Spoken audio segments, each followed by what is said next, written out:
Imagine nanti umur dah 40 kan, kita datang tempat macam ni. Datang pula hari Minggu kan, tak ada orang, kita je ada, maybe dengan family. Geng-geng yang lain adalah tengah office, tengah buat kerja. Ada yang tengah menghadap jam. Tapi you tengah enjoy your life. Buat your passion project. Hai guys, aku Fikri. Selamat datang pada channel aku hari ni. Hari ni pakai fancy sikit. Alright. So sebelum aku teruskan, aku kena buat satu disclaimer. Apa yang aku akan share adalah bukan benda yang boleh buat minggu ni nak buat, minggu depan tak nak buat, rasa nak buat, rasa tak nak buat, tak nak buat. Dia tak boleh macam tu. Dia kena konsisten. Sebab benda ni bukanlah magic, bukanlah skim cepat kaya. Ini adalah cara hidup yang you sendiri, I sendiri kena buat conscious effort, conscious decision untuk buat. Sebab kita tahu apa yang berada di akhir nanti. Dapat? Okey, jom kita tengok. Apa yang aku akan share ni datangnya adalah daripada Trinity Study. Study ni mengatakan kalau kita invest kita punya principal dalam stock market, secara teorinya setiap tahun kita boleh withdraw sebanyak 4% tanpa affecting kita punya modal, kita punya principal tadi. Jadi contohnya kita ada principal sebanyak sejuta, contohlah kan. So dengan sejuta, setiap tahun kita boleh withdraw 40,000, iaitu 4% indefinitely, sampailah kita habis, sampailah kita mati. Kenapa? Sebab average growth dalam saham adalah 7%. So daripada 7% ni, 4% kita ambil, 3% inflation yang akan ambil. Jadi secara teorinya juga, setiap tahun kita punya value akan naik ikut kadar inflasi, sama juga dengan withdrawal rate kita, tapi still maintain 4%. So itu adalah core idea kepada FIRE ni, which is kita ada satu simpanan, kita ada satu lump of duit yang kita guna untuk invest, dan daripada investment tu kita ambil dia punya dividen, kita ambil dia punya untung. So berapa actually kita kena ada? Berapa amount actually yang kita kena ada? Korang mesti pernah dengar pasal kita kena ada simpanan gaji sebanyak 3 bulan lah, 6 bulan, setahun kadang-kadang. Tapi untuk ni, instead of gaji, kita pakai expense, kita punya perbelanjaan. Jadi sebabkan kita pakai metrik perbelanjaan, tak kira lah kita punya gaji banyak mana, asalkan perbelanjaan kita tu terkawal, kita boleh dapat buat kiraan ni. So macam mana nak kira kita punya harga this golden ticket kita ni? So berapa lamsam duit yang kita perlu ada akan ditentukan oleh berapa banyak kita punya perbelanjaan. So ada dua cara kita boleh tengok dekat sini. First kali, berapa minimum kita belanja sebulan, ataupun kita boleh guna cara untuk kira berapa kita nak sebulan. Yang first ni adalah bare minimum. Banyak tu lah duit yang kita perlukan untuk just cukup-cukup je untuk hidup. Yang cara second ni yang kita kira, of course, this golden ticket akan jadi lagi mahal. Ni kata premium golden ticket lah, dengan kata lain kan. Of course dia akan lagi mahal sebab ini adalah ditentukan dengan apa yang kita nak, berapa belanja yang kita nak. So sebagai contoh, untuk kes yang pertama, aku dah kira-kira, aku dah buat audit semua perbelanjaan. Aku dapati setiap bulan aku perlukan sebanyak 2,000. So daripada 2,000 sebulan ni, setahun adalah 24,000. Daripada 24,000 ni, aku akan bahagikan kepada 4% yang kita nak withdraw tu. So aku perlukan 24,000. 24,000 ni adalah 4% daripada 600,000. So nak dapat 600,000 tu simple je, just bahagi expenses yang ada setahun tu, bahagi dengan 4%. So contoh untuk aku tadi, 24,000 bahagi 4% dapat 600,000. So aku perlukan satu jumlah duit lamsam sebanyak 600,000 untuk aku berhenti kerja. So macam mana dengan situasi nombor 2? Dengan situasi nombor 2 ni, berapa yang kita nak akan determine berapa yang kita perlu. So sebagai contoh, katalah aku dah buat kira-kira dan aku decide aku nak 5,000 secara pasif. So 5,000 darab 12, 60,000.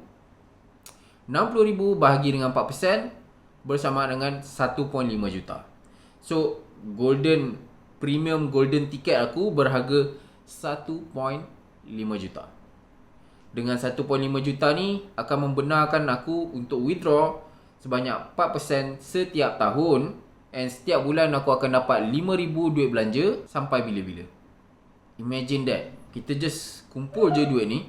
Bila cukup je, then duit ni akan bagi kita duit belanja pula. Lepas tu dah tak payah kerja. Dia orang yang kerja untuk kita. So maybe 600,000, 1.5 juta ni dengarnya macam banyak, tapi actually sangat achievable.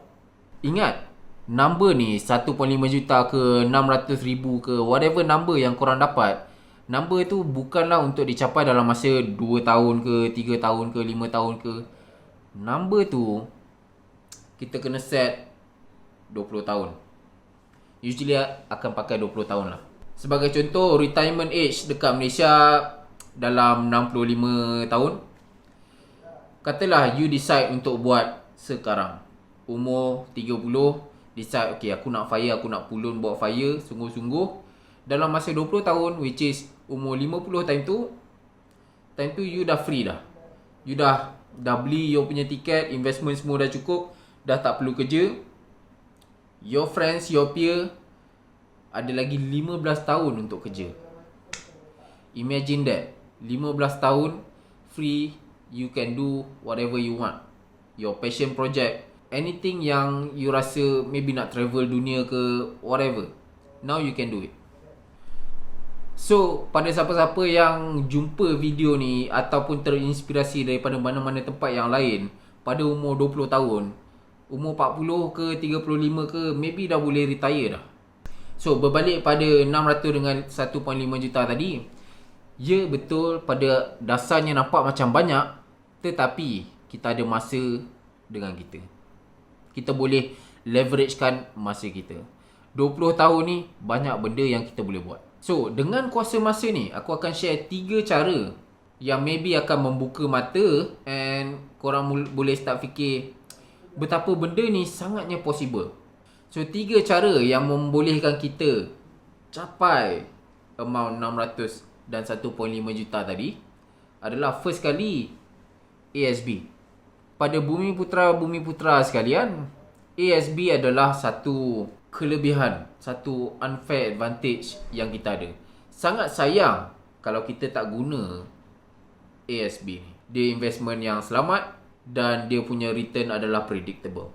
So, imagine dalam masa 20 tahun, tahun ni you max out ASB 1, ASB 2, ASBF loan kan, max out you ada 400,000, and you keep contributing kepada premium bank tu, bayar. Jangan ambil duit dividen tadi untuk bayar hutang tu, guna duit sendiri untuk bayar hutang tu.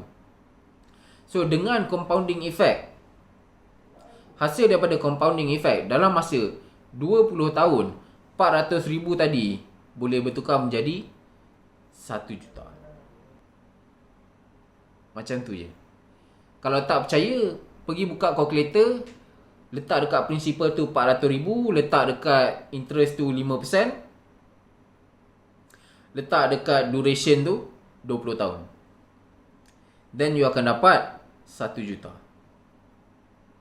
So itu adalah metode pertama. Ini metode yang paling senang, paling straightforward. So dengan 1 juta tadi, kita dah secure setiap bulan dapat 3,000. So contoh yang kedua adalah kita boleh gunakan stock market. Ingat aku nak highlight few companies. Aku just highlight few companies untuk tunjukkan potential dalam stock market ni. So aku akan bagi 3 company. 2 company memang growth dia gila-gila. Yang third ni biasa. So first kali kita akan start dengan Pentamaster. Pentamaster 20 tahun yang lepas dia trading dalam 39 sen. Hari ni daripada 39 sen tu dia dah grow 1,400 87%. 1487%. So jom kita tengok, kalau lah masa tu kita invest 20,000 and stock tu increase banyak 1487%, kita akan end up dengan 297,000 daripada 20,000 tadi. So in actual, kita cuma kena invest 100,000 20 tahun yang lepas, and 20 tahun yang kemudian selepas tu kita akan dapat 1.5 million. 100,000 je modal. Imagine that. Kita tengok Top Glove pula. Top Glove asalnya dia mula trading dengan 90 sen. Bukan mula lah, agak dalam lingkungan 20 tahun yang lepas dia start dengan 90 sen.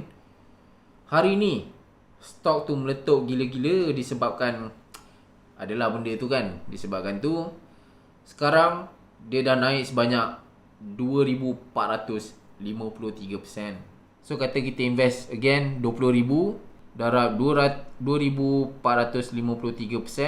sama dengan 490,000. So actually untuk Top Glove, kalau you decide untuk beli sebanyak 60,000 20 tahun yang lepas, this year your net worth adalah 1.5 juta. Cuba korang komen kat bawah aset apa lagi yang boleh bagi pulangan macam ni. Rumah ke, Bitcoin ke? Bitcoin mungkin lah, dan maybe tikam. Boleh dapat pulangan macam ni. Kita main sports toto, itu boleh. Dan yang ketiga, okay, ini aku nak tunjuk yang biasa-biasa lah. Public bank. So public bank dalam 20 tahun yang lepas dia start dalam RM8. So sekarang dia ada dalam lingkungan RM18. So dia punya growth adalah dalam 200%. So you invested 20,000 20 tahun yang lepas, tahun ni you akan dapat 40,000. So ada untung 20,000. So itu yang biasa-biasa. So untuk memilih company yang bagus, itu adalah skill. You need to learn. And so kalau serius untuk nak buat benda tu, maybe you boleh consider untuk baca buku The Intelligent Investor. Yang ketiga dan yang terakhir sekali adalah hartanah. Hartanah adalah one of the best performing asset class period. Pulangan dalam hartanah secara generalnya, secara puratanya adalah dalam 7% setiap tahun. So dengan itu, sebagai contoh, kita beli sebiji rumah, kita guna 20,000 untuk down payment untuk sebiji rumah yang berharga 200,000. Setiap tahun dia akan increase value sebanyak 7%. So sepanjang 20 tahun, rumah tu ada potensi untuk menjadi 700,000. So dengan tu, you actually perlukan modal just 40,000 untuk beli 2 biji rumah berharga 200,000 each. And pada 20 tahun yang kemudian, your net worth akan jadi 1.5 million. So sekarang you boleh tengok 3 cara ni, 1.5 juta tu actually adalah sangat possible. Sangat boleh buat. So guys, itu adalah option yang kita ada untuk kita gunakan teknik-teknik ni untuk capai kita punya FIRE goal. Aku gunakan this mixture, tiga cara ni untuk finally dapatkan 1.5 juta tu. Dari situ aku boleh derive duit pencen ni setiap tahun. So apa plan korang? Unit trust ke, emas ke, Bitcoin ke, 4D, Spot Toto? Share kat bawah. Komen sikit apa pandangan korang. Anything yang aku missing, also please comment kat bawah. I don't mind being wrong. Please share your thoughts kat bawah. And sambil-sambil dah hadir kat bawah tu, tinggalkan like juga. Now of course, mustahil untuk cover semua aset-aset dalam video ni. So make sure korang subscribe pada channel ni. Like video ni untuk bagi YouTube suruh dia share kan dekat orang-orang. So bila kita bagi like, YouTube tu pandailah dia nak share pada siapa yang mungkin berminat dengan video macam ni. Aku harap at least video ni trigger untuk you fikir pasal financial freedom. Itu je untuk this week. Jumpa lagi next week. Bye.